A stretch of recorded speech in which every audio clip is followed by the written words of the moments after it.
नमस्कार, मैं हूं संदीप चौधरी। आज सबसे बड़ा सवाल में हम बात करेंगे बिहार की। अब की बार किसका बिहार, यह सवाल लगातार पूछा जा रहा है, अपने अपने अंदाज में जवाब भी दिया जा रहा है। लेकिन क्या अब की बार किसका बिहार तय करेंगी महिलाएं? महिलाएं यकायक सेंटर स्टेज पर आ गई हैं उस बिहार में जहां अभी नौकरियों पर राजनीतिक जंग चल रही थी। मुख्य चुनावी मुद्दा नौकरियां बन रहा था, वहां पर अब महिलाओं की बात हो रही है। आज प्रधानमंत्री मोदी बिहार में थे, चुनावी रैलियां कर रहे थे, साझी चुनावी रैली की मुख्यमंत्री नीतीश कुमार के साथ। और सुबह वो छपरा में थे और छपरा में नरेंद्र मोदी ने सीधे महिलाओं को संबोधित किया। बेटे के रूप में आ गए प्रधानमंत्री मोदी। और महिलाओं में भी आप देखिए, लड़कियां युवतियां जो हैं वो नहीं बल्कि बुजुर्ग महिलाओं पर तो खास तवज्जो दी। प्रधानमंत्री मोदी ने कहा, मैं आपका बेटा हूं, आपका बेटा दिल्ली में बैठा है, छठ मैया की पूजा होने वाली है, भूखे पेट नहीं सोने दूंगा आपको मैंने खाना दिया। देश की 80 करोड़ जनसंख्या को 5 किलो अनाज या चावल और 1 किलो दाल दी है, भूखा नहीं सोने दूंगा, संकट काल है।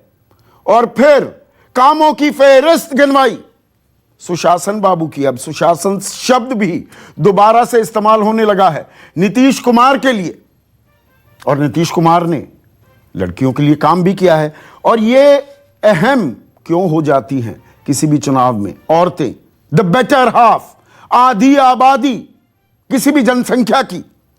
2015 के चुनाव में यह थोड़ा आपको समझने की जरूरत है।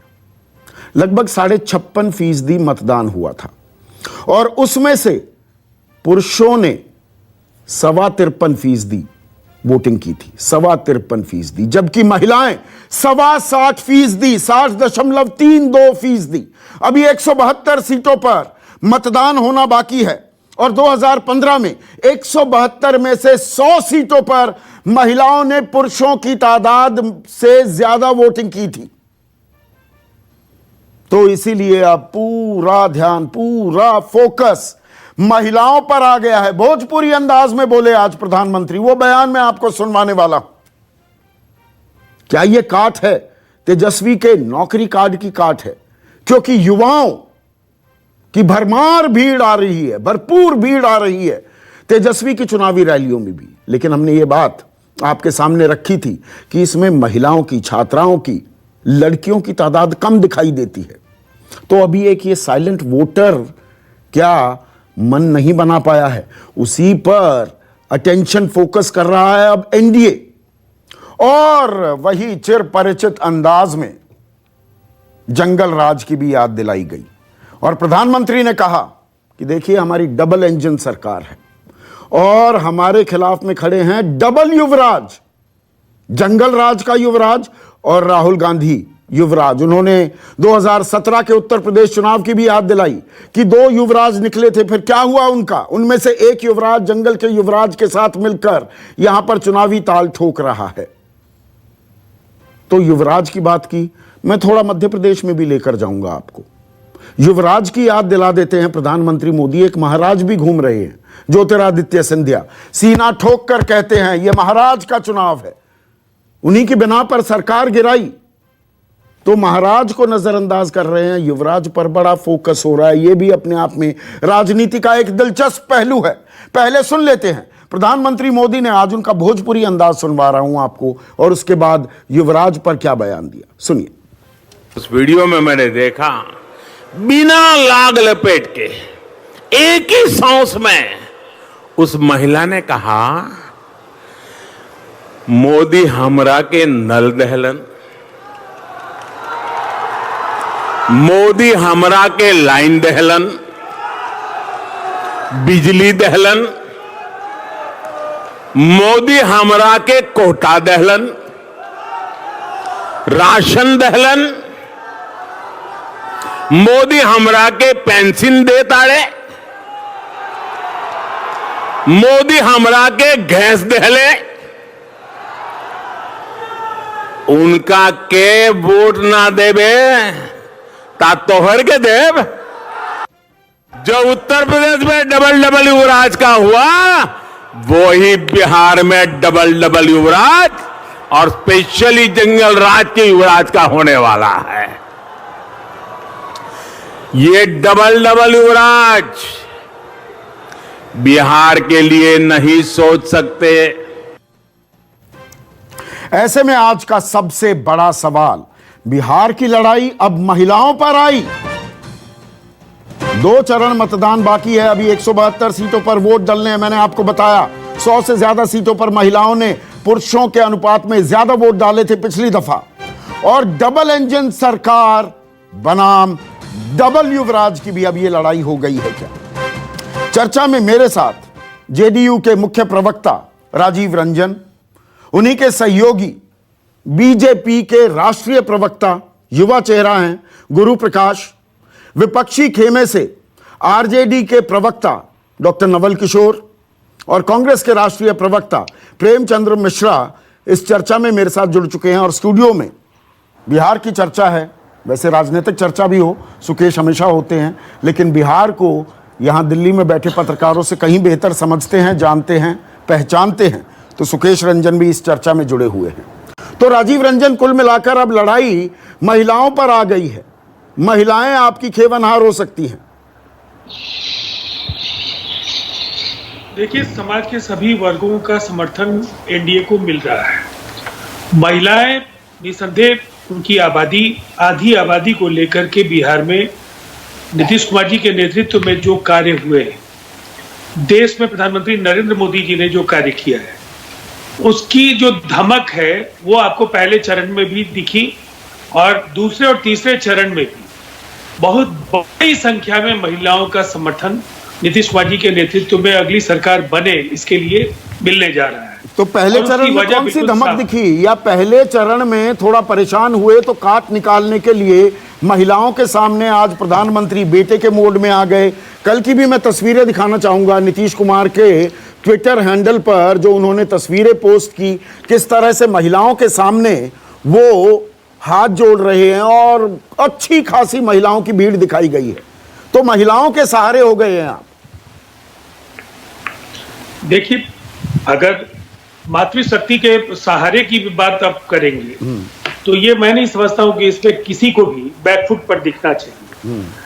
लोकतंत्र में जिनकी पहचान एक पिछड़े कौम के तौर पर डॉक्टर राम मनोहर लोहिया ने की, नीतीश कुमार जी के नेतृत्व में जो ऊंचाइयां महिलाओं ने बिहार में हासिल की है, नेतृत्व की एक पूरी पात बिहार में उनका तैयार हुआ, नौकरियों में आरक्षण मिला।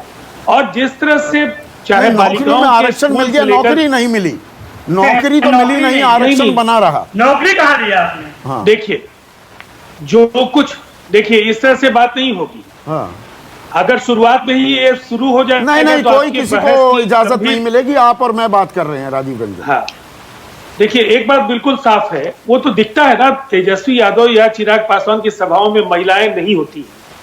क्या वजह है? जब वो जाने से डरती हैं तो आप समझ सकते हैं कि आने वाले समय में राजद को दीवारों पर लिखी इबारत पढ़ने वाली जो लोकोक्ति है वो जरूर पढ़ना चाहिए। आधी आबादी उनके खिलाफ है और उन्हें यह लगता है कि जो कुछ भी पूर्व में उनके लोगों के द्वारा हुआ, यहाँ शिल्पी गौतम लेकर अनेक ऐसी घटनाएं जिसको लोग नहीं भूल पाए, और उस राज को दोहराने की कोशिश जो भी करेगा वो इतिहास के कूड़ेदान में दर्ज हो जाएगा।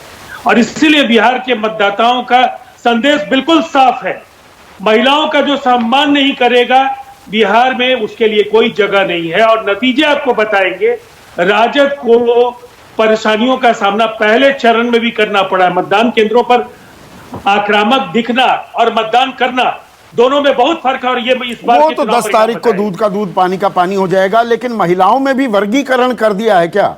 प्रधानमंत्री जैसे आज बेटे की भूमिका में आए राजीव रंजन, तो बुजुर्ग महिलाओं पर ज्यादा निगाहें हैं। अब जो लड़कियां हैं, युवतियां हैं, ग्रेजुएट, पोस्ट ग्रेजुएट हैं, वो भी तो नौकरी चाहती है ना। आपने आरक्षण का जिक्र किया, नौकरी तो नहीं मिल रही, इसलिए बुजुर्ग महिलाओं पर भी सीधे संवाद उनसे स्थापित करने की कोशिश की जा रही है नीतीश कुमार और प्रधानमंत्री मोदी के जरिए। देखिए,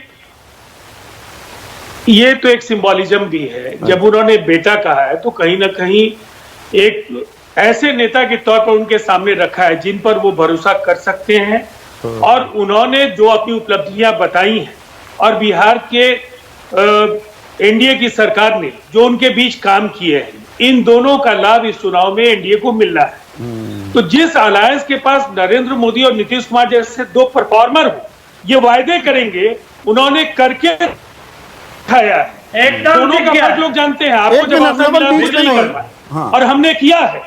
तो दोनों के बीच का जो फर्क है, वो फासला बढ़ता हुआ दिखेगा हर चरण में आपको। ठीक और है, ये आपकी नतीजों में कमजोर कड़ी है ये क्या? लड़ाई एक मिनट, अब तरफा नवल दिखेगी। स्क्रीन पर। नवल, महिलाएं आपकी कमजोर कड़ी हैं क्या? अब उन्हीं से राब्ता कायम करने की कोशिश हो रही है। आपकी चुनावी रैलियों में भीड़ बहुत आ रही है, महिलाएं नहीं हैं, वो नदारद हैं। नहीं, आप देखिए, भारतीय परंपरा की बात करने वाले भाजपा ये कैसे मान लेते हैं कि जो पुरुष वहां पे आते हैं वो किसी के पति हैं, किसी के बेटा हैं और किसी के बाप हैं, और एक व्यक्ति के रूप में नहीं, परिवार के रूप में आते हैं। इसे रोजगार मिलेगा, क्या उसकी माँ और बेटी नहीं है? क्या उसके पति नहीं, पत्नी नहीं है? क्या वो घर से नहीं आता है? क्या जो किसान आता है, जो पलायन करने वाला मजदूर है, क्या उसकी बच्चियां स्कूल में नहीं जाती हैं? क्या उसके पत्नी यहाँ पर उनके बगैर नहीं रहती हैं? नवल, आप तो प्रोफेसर हैं। नवल, आप तो प्रोफेसर हैं। देखिए, ये नया भारत है, ये 2020 का 21वीं सदी का भारत है। अब वो सामंती सोच की घर के मर्द ने जो कह दिया महिलाएं वैसे ही वोट करेंगी, ऐसा नहीं होता है ना, आप जानते हैं। वो बात संदीप जी, मैं वो बात ही नहीं कर रहा हूं। मैं ये कह रहा हूं कि जब ये बात करते हैं महिलाओं की, तो सुरक्षा की बात अगर करते हैं तो मुजफ्फरपुर शेल्टर होम रेप के उसको बुझाते हैं, मेन एक्यूज के वाइफ को टिकट दे देते हैं और कहते हैं महिलाओं का उत्थान करते हैं। ये किस तरह का दोहरापन है?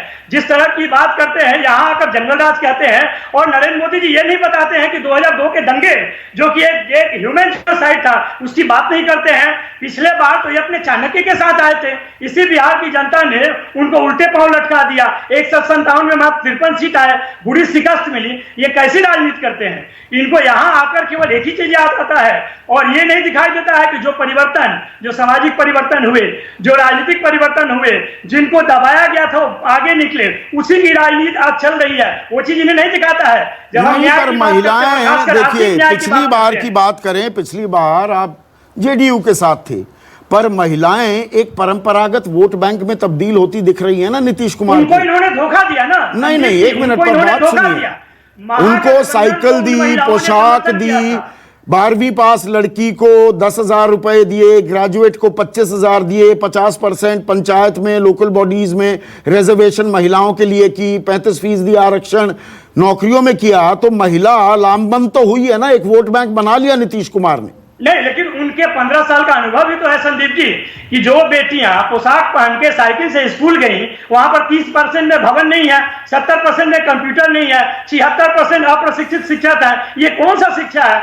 आप इस तरह का घटिया शिक्षा व्यवस्था करके, और आप कहते हैं 12वीं पास करें, उस 12वीं पास का क्या करेंगे?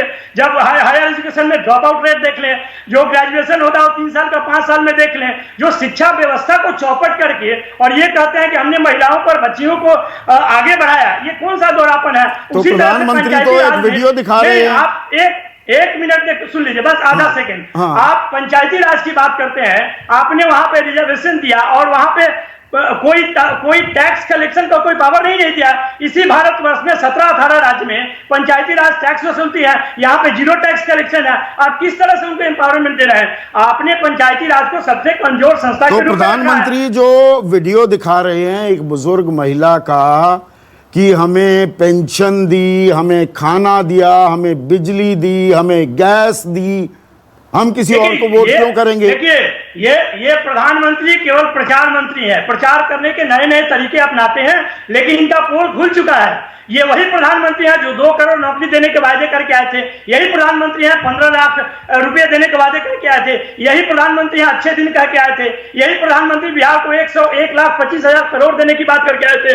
यही प्रधानमंत्री हैं जो तरह तरह के तमाम झूठ बोले थे। ऐसे प्रधानमंत्री पे यहाँ की महिलाएं कैसे विश्वास करेंगी? पहले भी नहीं विश्वास किया। आप पर विश्वास कर रही हैं? महिलाएं तो नहीं आ रही ना चुनावी रैलियों में, ये मेरा पहला सवाल था। लेकिन एक मिनट, अब गुरु प्रकाश, एक मिनट, गुरु प्रकाश, प्रधानमंत्री आज बेटे की भूमिका में आए। बेटे का काम सिर्फ भरपेट खाना दे देना कि रात को भूखा नहीं सोने दूंगा, बस बेटे की जिम्मेदारी इतनी है? संदीप जी, बहुत अच्छा विषय आपने उठाया है, इसलिए मैं आपका हृदय से आभार प्रकट करता हूं। और जहां तक बिहार की बात है, यदि हम लोग बिहार की ऐतिहासिक पृष्ठभूमि उठा के देखें, बिहार सीता माता की भूमि है। बिहार उभय भारती जी की भूमि है। जो शंकराचार्य पूरे भारत का भ्रमण कर रहे थे, वो एक महिला से शास्त्रार्थ करते हैं और शिकस्त पाते हैं। अब कुछ नीतिगत कदमों पे मैं आता हूं। काफी आपने आपने मेंशन कर सीता दिया की है। भूमि बताया, सीता मंदिर का क्या हाल है? सीतामढ़ी से और अयोध्या तक एक एक्सप्रेसवे बनना था, विपक्ष उस बात को उठा रहा है, आपने तो बात भी नहीं उठाई। चलिए, आपने उस बात को पूरा किया, मैं उसके लिए आपका धन्यवाद प्रकट करता हूं। उस पे भी हमारा फोकस है, उस पे भी हमारी चिंतन है और हमारे कई नेताओं ने कई बार इस मुद्दों को उठाया है। और निश्चित रामायण सर्किट के बाद सीता सर्किट की भी बात होगी, इसका मैं आपको आश्वासन देता हूं। 2005 में संदीप जी, 2005 में मैं आपको लेके जाना चाहूंगा। उससे पहले कई वर्षों तक, कई दशकों तक जो लोकल सेल्फ गवर्नमेंट होता है, जो डेमोक्रेटिक डिसेंट्रलाइजेशन का एक बहुत ही महत्वपूर्ण इंस्टीट्यूशन है पंचायत, उसके चुनाव नहीं होते थे। चुनाव ही नहीं हुए थे कई वर्षों तक पंचायत के। 5 में पहली बार चुनाव होता है लोकल सेल्फ गवर्नमेंट का। उन चुनावों में बिहार प्रथम ऐसा राज्य बनता है पूरे देश में, भाई साहब, पूरे देश में बिहार पंचायती राज एक्ट 2006 लाता है और 50% तक आधी आबादी, बेटर हाफ को आरक्षण देता है। ये कितना क्रांतिकारी कदम है, अपने आप इसको आप समझ सकते हैं। इसके अलावा हर जिले में महिला आईटीआई, सब डिवीजन में आईटीआई। लिकर बैन का सबसे बड़ा बेनिफिशियरी कौन हुआ है? डोमेस्टिक वायलेंस के केसेस होते थे और कौन सहता था? अरे संदीप जी, गलत नवल का ऑडियो डाउन कीजिए, बीच में नहीं। गुरु प्रकाश, मैं सबको मौका देता हूं। हाँ, ये हताश हो गए हैं, देखिए, नहीं, आप बोलिए। ठीक नहीं है। हाँ, लिकर बैन का सबसे बड़ा बेनिफिशियरी कोई भी है तो वो महिला है। बेनिफिशियरी लिकर बैन, शराबबंदी गोरख धंधे में तब्दील हो गया है क्या? माफिया वहां पर रूल कर रहा है, हर जगह शराब मिल रही है, दिहाड़ी मिल नहीं रही मजदूरों को। महिलाएं जो सेल्फ हेल्प ग्रुप में कमा कर लाती हैं, पति उनसे पैसे छीन लेता है, दारू पीता है और पढ़ के सो जाता है, वहां पर पूरे दिन बेसुध होकर पड़ा रहता है। ये मैं जमीनी हकीकत बता रहा हूं, गलत तो नहीं बता रहा बिहार की। शराब मिल रहा है, मैं आपसे, आप कह रहे हैं ऐसा, आपने देखा होगा दफा 302 आईपीसी में वो मर्डर प्रोहिबिट करती है। मर्डर भी हो रहा है, वो भी दुर्भाग्यपूर्ण है। मंशा जाहिर होती है, इंटेंशन जाहिर होता है, बनाया है, प्रयास किया है। लिकर प्रोहिबिशन के समाज को अनेक लाभ मिले हैं, इसको स्वीकार करिए। आपने सेल्फ हेल्प ग्रुप का नाम लिया। सेल्फ हेल्प ग्रुप से संदीप जी लगभग 1.25 करोड़ महिलाएं बेनिफिट हुई हैं। लगभग 1.25 करोड़ महिला, कोई डाबर से एमओयू कर रहा है, कोई अमेजोन से एमओयू कर रहा है, कोई फ्लिपकार्ट से एमओयू कर रहा है, ये मास्क मधुबनी पेंटिंग वाला जा रहा है, टसर सिल्क वाला मार्च जा रहा है। तो कुछ सकारात्मक पक्ष को भी देखना चाहिए ना। बाईसाइकिल योजना से कितने लोग बेनिफिट हुए हैं, पोशाक योजना से कितने लोग बेनिफिट हुए हैं। अब जब हमारे के लिए आप है ना, हमारा काम सवाल पूछना है। गुरु, आपके पास अभी आता हूं। प्रेमचंद्र मिश्रा हमारे साथ हैं। प्रेमचंद्र मिश्रा, आपकी कमजोर कड़ी को छेड़ दिया है क्या प्रधानमंत्री ने? नहीं, हमारी कोई किसी भी कमजोर कड़ी को उन्होंने नहीं छेड़ा है, बल्कि उन्होंने अपनी कमजोरियों को उजागर किया। आप कह रहे हैं कि हमारी रैलियों में महिलाएं कम आती हैं, नजर नहीं आती और इनमें आती हैं। अरे इनके यहाँ तो मानदेय इन्होंने दे रखा है। आशा कर्मचारी, आंगनवाड़ी कर्मचारी, ये जो इन्होंने नियुक्ति किया है ना, उन लोगों को मैंडेटरी करके प्रशासन के लोग नीतीश जी के और भाजपा की सभाओं बैठाते हैं, इसलिए वो कोई समस्या नहीं। समस्या वहां है चौधरी जी, बिहार में सर्वाधिक ज्यादा, अगर आप देखें, ये एसडीजी इंडेक्स भारत सरकार ने ही जारी किए हैं, जो कुपोषण की शिकार महिलाएं होती हैं, सर्वाधिक महिलाएं बिहार में कुपोषण की शिकार है। यानी जिनके शरीर में खून की कमी है, सर्वाधिक ऐसी महिलाएं बिहार में है। पूरे देश की बात कर रहा हूं। तो ये कहना कि महिलाएं के सो कहीं संवाद कर लिया भोजपुरी स्लैंग में, इसका मतलब कि उन्होंने उनको बहुत कुछ दिया है। इस तरह के वीडियोस बनते रहते हैं और मोदी जी इसमें एक्सपर्ट है। पॉइंट है कि प्रतिदिन बिहार में महिलाओं पर 51 अपराध की घटनाएं होती हैं, जिसमें दुराचार से लेकर सारी प्रकार की घटनाएं होती हैं। और मुजफ्फरपुर शेल्टर होम तो जीता जागता उदाहरण है। तो ये कहना कि महिलाएं बड़ी संख्या में मीटिंग में आती हैं और महिलाओं का वोट इनको मिलेगा, ये इतिहास की बातें हैं। इतिहास में जाना पड़ता है ना। आप 2015, 2010 कोई भी चुनाव देख लीजिए, 2005 का मैं जिक्र नहीं कर रहा, बड़ी तादाद में महिलाओं ने नीतीश कुमार को वोट दिया है ना, उनकी पहली पसंद है ना। हाँ, दिया है। तो वो गठबंधन कांग्रेस आरजेडी भी तो उसमें शामिल थी। कोई अकेले जब नीतीश जी लड़े हैं तब क्या हालत हो गई थी उनकी असेंबली और पार्लियामेंट में, सबको पता है। तो मैं समझता हूं गठबंधन में जब कोई पार्टी जीतती है, गठबंधन जीतता है, उसमें सभी का सहयोग होता है। नहीं, प्रधानमंत्री मोदी का भी महिलाओं की बात कर रहे हैं प्रेम बाबू, प्रधानमंत्री मोदी का भी महिलाओं में एक ट्रैक्शन है, उसी का इस्तेमाल किया जा रहा है क्या? नहीं, ठीक है, वो इस्तेमाल करें ना, उनको जो मर्जी इस्तेमाल करें, लेकिन बिहार की जनता ने मन बना लिया है। यह election Chaudhary ji vote for change है, कहीं भी हताशा है बीजेपी जेडीयू खेमे में, और ये लोग तो आपस में इनर कन्फ्लिक्ट के शिकार हैं। तो भाजपा प्रायोजित भीतरघात के शिकार नीतीश जी हो रहे हैं।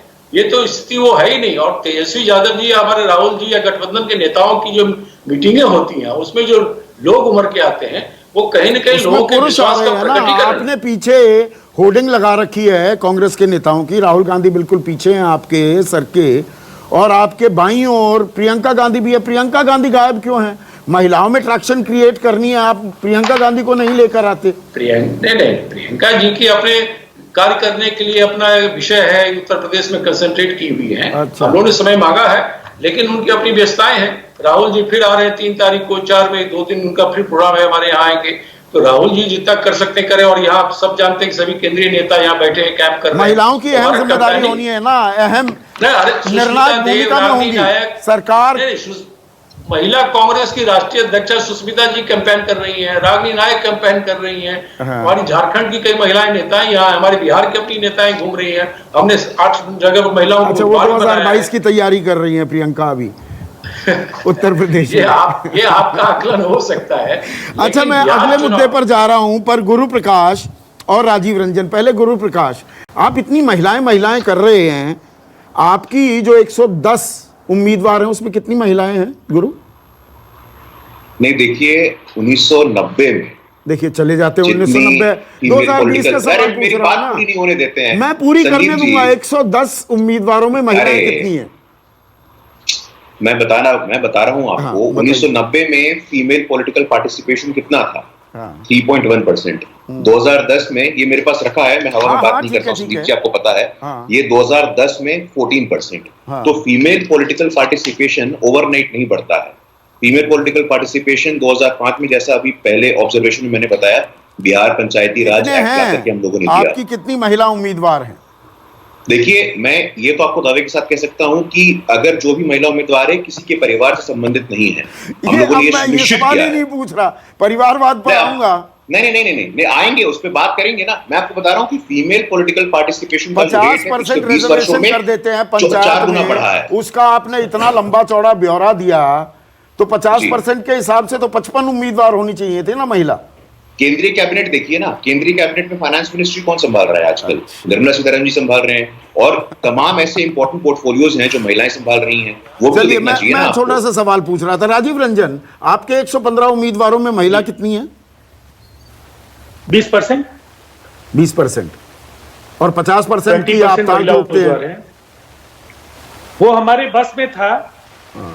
अच्छा, कोई रोक रहा था? राज्य सरकार ने एक ऐतिहासिक फैसला लिया। महिला आरक्षण के सवाल पर भी, केंद्र में भी, हम लोकसभा विधानसभा के आरक्षण के सवाल पर भी, महिला आरक्षण के सवाल पर नीतीश कुमार जी का स्पष्ट मत है कि वो मिलना चाहिए।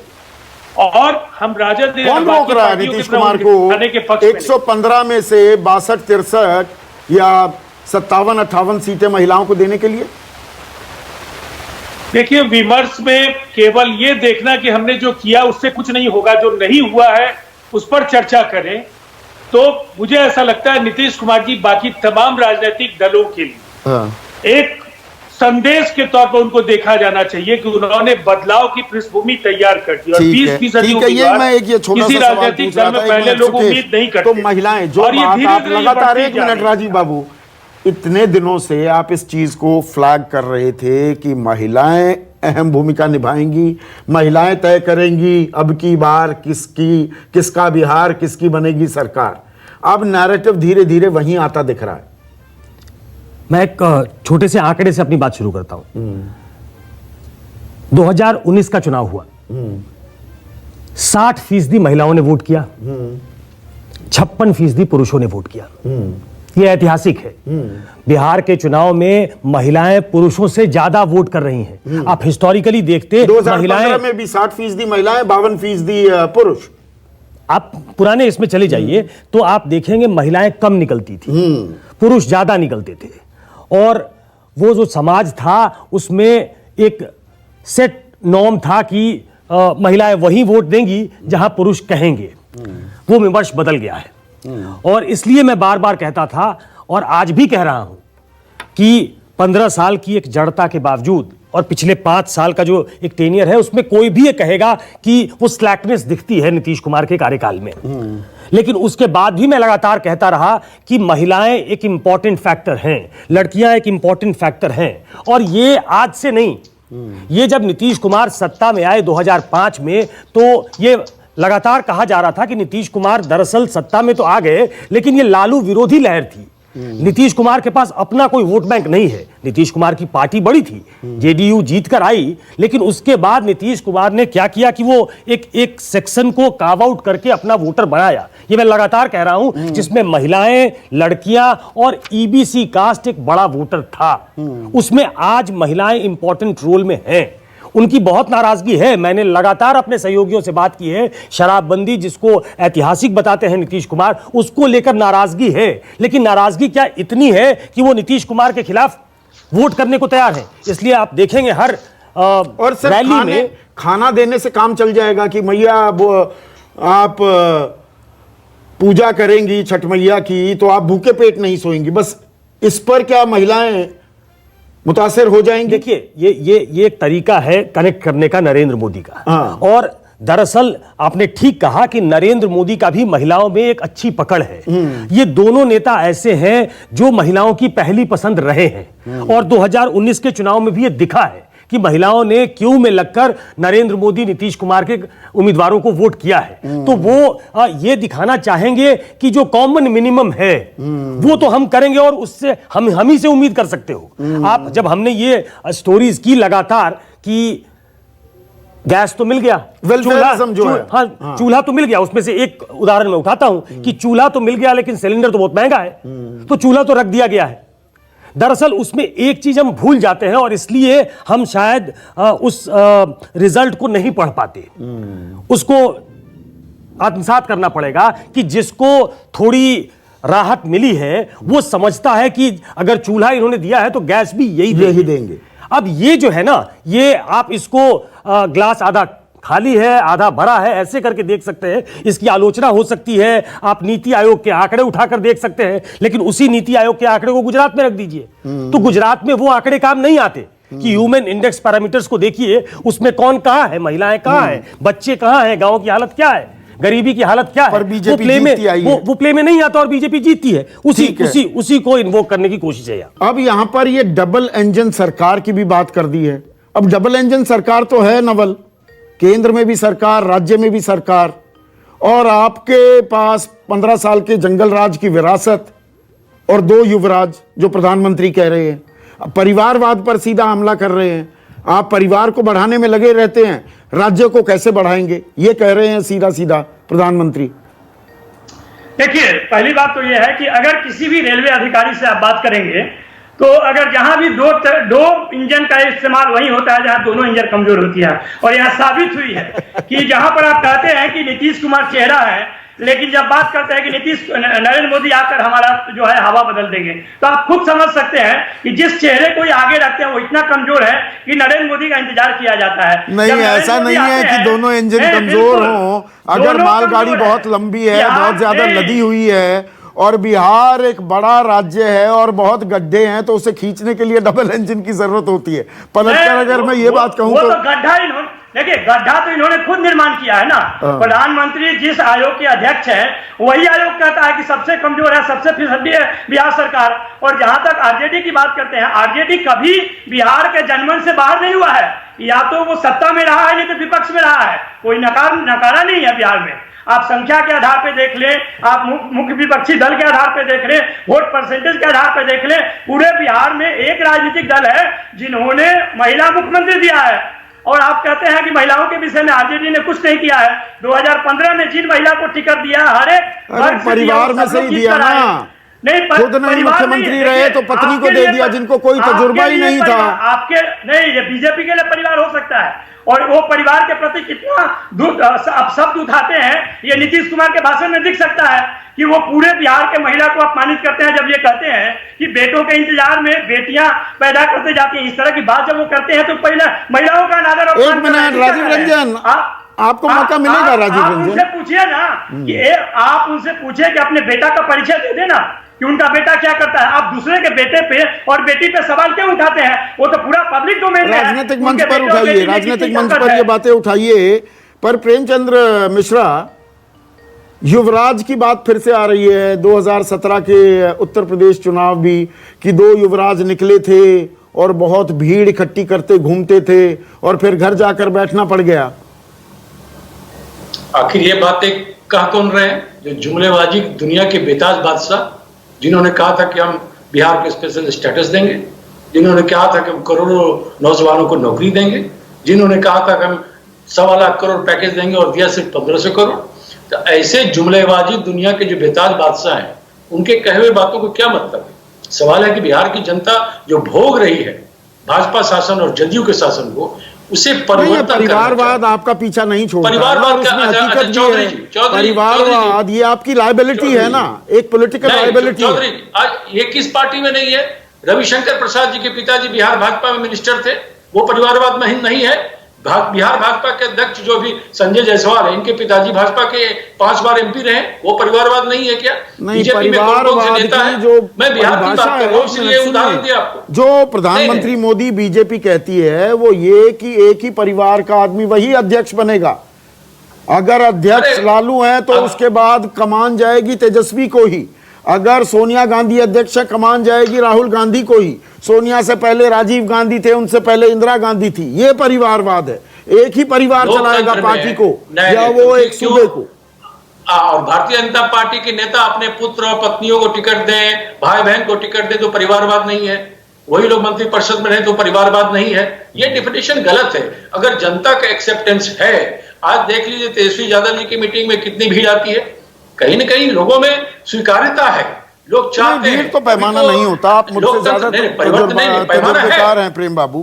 पर ये जो युवराज और परिवारवाद की बात हो रही है, अब राजीव रंजन और गुरु प्रकाश स्क्रीन पर, और आपसे मैं सवाल करूं उससे पहले कि ये बयान आपको सुनवाता हूं।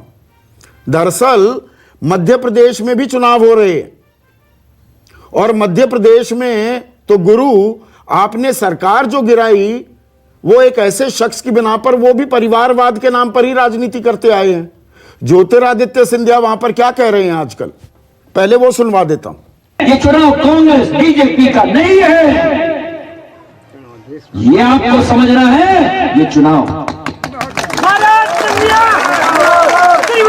सिंधिया परिवार का मान रखना है, सिंधिया परिवार का मान सम्मान रखना है। तो 3 तारीख को ना देखना है प्रत्याशी, ना देखना है पार्टी, केवल मुझे और शिवराज सिंह जी को देखो और कमल के फूल के बटन को दबाओ। तो सुना आपने राजीव रंजन, आप बड़ा युवराज परिवारवाद कर रहे हैं और ये बीजेपी, ये तो महाराज की बात है। महाराज की बिना पर सरकार गिराई, महाराज की बिना पर सरकार बनाने की तैयारी मध्य प्रदेश में कर रहे हैं और आप यहां युवराज और परिवार करते हैं। संदीप जी, सबसे पहले तो ज्योतिरादित्य सिंधिया जी को कांग्रेस ने नेता बनाया, स्थापित किया। आज ज्योतिरादित्य सिंधिया भारतीय जनता पार्टी के नेता है। दरअसल कांग्रेस वंशवाद और परिवारवाद को लेकर के जो उनका मोह है, उनके रिश्ते जिन क्षेत्रीय दलों के साथ हैं वहां भी वो मोह दिखता है। अच्छा, अगर वो स्टालिन को देखते हैं, अगर वो तेजस्वी को देखते हैं, अगर वो अखिलेश यादव को देखते हैं, तो एक स्वाभाविक आकर्षण उनका होता और है। बीजेपी शिवसेना को देखती है, शिरोमणि अकाली दल को, INLD जब चौटाला जेल में नहीं थे तब उनके साथ टाइप, रामविलास पासवान, ये परिवारवाद नहीं है।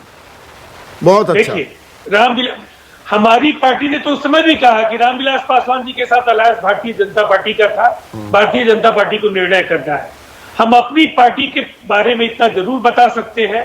नीतीश कुमार जी के पुत्र के बारे में अभी नवल जी ने पूछा, मुझे ऐसा लगता है सार्वजनिक जीवन में उनका सम्मान कीजिए जो कम से कम अपनी इच्छा लोगों पर लादते नहीं है।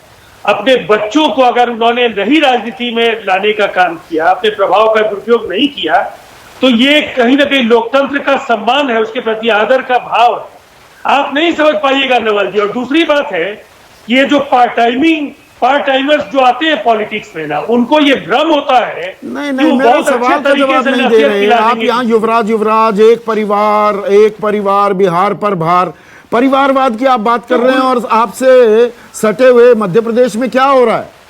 सीधी ताल ठोक रहे मैंने हैं तो ना। कहा। ज्योतिरादित्य सिंधिया का मैंने नहीं, बयान सुनवाया ना। ज्योतिरादित्य सिंधिया कांग्रेस के पहली कतार के नेताओं में, अरे आप बीजेपी में आ गए ना, राज्यसभा भी चले गए। नहीं, तो मैं तो वही कह रहा हूँ कि कांग्रेस ने उनको स्थापित किया है ना। अच्छा, स्थापित किया। ये कांग्रेस के जो कार्यप्रणाली का एक प्रमाण हो सकता है। अच्छा, इस तरह के परिवारवाद के आधार पर जो फैसले होते रहे हैं, ये कांग्रेस का मसला है। तो एक स्थापित नेता है, ये बात एक समझ में लोकप्रिय आती है नेता सुकेश। है। आप परिवारवाद युवराज कहते हैं बिहार में, और एक महाराज घूम रहे हैं आपकी सरकार बनवाने के लिए, नहीं जीत पाए। 28 में से 9 से 10 सीटें हैं तो सरकार गिर जाएगी। क्या कहा उन्होंने, सुना आपने? आखिरी में सुनिए। हाँ। कि ये सिंधिया परिवार के साथ का सवाल है। हाँ। तो परिवार, हाँ। वो अपने परिवार को इन्वोक कर रहे हैं। हाँ। कि हमें जिताइए। हाँ। ये महाराज का सवाल है। हाँ, ये बीजेपी कांग्रेस की लड़ाई नहीं है। सीना ठोक के ये कहना कि ये बीजेपी कांग्रेस की नहीं, हाँ। ये महाराज की लड़ाई है। हाँ। देखिए, ये मतलब इनकन्वीनियंट सवाल है। हाँ, इसका जवाब आपको नहीं मिलेगा। वो कांग्रेस में फले फूले, कांग्रेस का ये कल्चर है, कांग्रेस इस तरीके के कल्चर को बढ़ावा देती है, और कांग्रेस आरजेडी इसमें फंस जाएगी। जो आपने कहा, ये बात सही है। जो नैरेटिव चल निकला है कि मैंने पहले भी कई बार कहा है कि दुर्भाग्य से ऐसी स्थिति कांग्रेस में नहीं है, लेकिन अमित शाह के बाद नड्डा अध्यक्ष बनेंगे ये कोई नहीं कह सकता। नड्डा के बाद कौन बनेगा ये कोई नहीं कह सकता। लेकिन कांग्रेस में एक अंतरिम अध्यक्ष फिर से सोनिया गांधी हैं, क्योंकि राहुल गांधी बनने को तैयार नहीं है, तो ये उन पे चिपक जाता है। आप इससे अपने आप को दूरी बना के अपनी दूरी बना के नहीं रख सकते। इस सवाल पे कांग्रेसी ज्यादा घेरते हैं। अभी आपने बयान चलाया, चोरी चुपके करती है बीजेपी भी, यही आपने बता तो दिया। हाँ। रामविलास पासवान बिहार में, सबसे पुराने 2 एलआई महाराष्ट्र और पंजाब में। हाँ, और ओम प्रकाश चौटाला को कैसे भूलिएगा? अभी वो नहीं है साथ में, फारूक अब्दुल्ला भी आपके साथ में थे। बिल्कुल, मतलब 1-2 थोड़ी है। हाँ। कभी डीएम के भी थी, महबूबा मुफ्ती, कभी डीएम के भी थी। हाँ। ये देखिए पॉलिटिकल कन्वीनियंस है, जिसको जिस समय साथ जाना होता है। राजीव रंजन जी की पार्टी उसी आरजेडी के साथ चली गई थी। बाकी बात की बात छोड़ दीजिए, और उसी को डिप्टी सीएम बनाना पड़ा। क्यों बनाना पड़ा भाई? नीतीश कुमार मुख्यमंत्री थे, कमांड में थे, वो कहते नहीं बन सकते, मैं मुखिया हूं, किसी और को आगे बढ़ाएंगे। लेकिन ये पॉलिटिकल कन्वीनियंस है, पॉलिटिकल कन्वीनियंस के आधार पे आप चीजों को गढ़ते हैं। पर ये आपका पीछा नहीं छोड़ता ना। आपके तो भाई यादव परिवार में वो सीधी लाइन चली हुई है ना कि लालू प्रसाद यादव जेल भी जाएंगे तो राबड़ी देवी को, जिनको कोई तजुर्बा नहीं, पब्लिक लाइफ का कुछ नहीं, गृहिणी थी, वो सीधा मुख्यमंत्री बन जाती है। तेजस्वी वो सर्वा हो जाते हैं। ये पूरे देश में पहली बार हुआ है। नहीं, पहली बार हो रहा हो ना, ये ठीक हो रहा है। सवाल ये है, ये ठीक है क्या? नरेंद्र मोदी कुछ नहीं थे संदीप जी, नरेंद्र मोदी कुछ नहीं थे जब वहां के मुख्यमंत्री बने। आप ये बताना भूल जाते हैं कि भाजपा में संघ परिवार तय करता है कि कौन अध्यक्ष बनेगा, और वही परिवार सबसे खतरनाक है इस देश में। कोई परिवार, जो लालू परिवार हुआ कोई, वो तो पवित्र है भारतीय परंपरा के अनुसार, लेकिन संघ परिवार जिसकी निष्ठा शक के दायरे में है, वो तय करती है कि विश्व का विशाल पार्टी का अध्यक्ष कौन होगा, और ये सबसे खतरनाक है, सबसे दुखदायी है, और सबसे त्रासद है भारतीय राजनीति की। ये आपको मानना पड़ेगा और कहना पड़ेगा इस चैनल से। तो मतलब जो प्रधानमंत्री कह रहे हैं डबल इंजन बनाम डबल युवराज, लड़ाई उस चीज की है। युवराज तो जायज है, युवराज जायज है, लेकिन जो संघ परिवार के युवराज हैं वो जायज नहीं है। कोई नहीं जानता है कि उनकी मंशा क्या है, वो क्या करेंगे, किसकी बात मानेंगे, किस तरह की राजनीति करेंगे, कितना विभाजन करेंगे, कितना क्षति पहुंचाएंगे इस देश को, इस संविधान को और इस लोकतंत्र को, कितना क्षति पहुंचाएंगे, ये केवल संघ परिवार नागपुर जानता है और संघ का विधान जानता है। ये खतरनाक है, ये मानना पड़ेगा सबको। ये बात तो आप भी कहा करते थे एक जमाने में, राजीव रंजन। ये कह रहे हैं परिवारवाद से ज्यादा ये तो कहते राहुल परिवार, गांधी परिवार या यादव परिवार से ज्यादा खतरनाक संघ परिवार है। देखिए, मेरी निजी और व्यक्तिगत राय यही है कि परिवारवाद के खिलाफ जनता इस बार निर्णायक जनादेश देने जा रही है, और देश में धीरे धीरे परिवारवाद को लेकर लोगों का नजरिया बदल रहा है। अब ऐसे थोपे हुए नेतृत्व को हर राज्य में नकारने का सिलसिला शुरू हो गया है।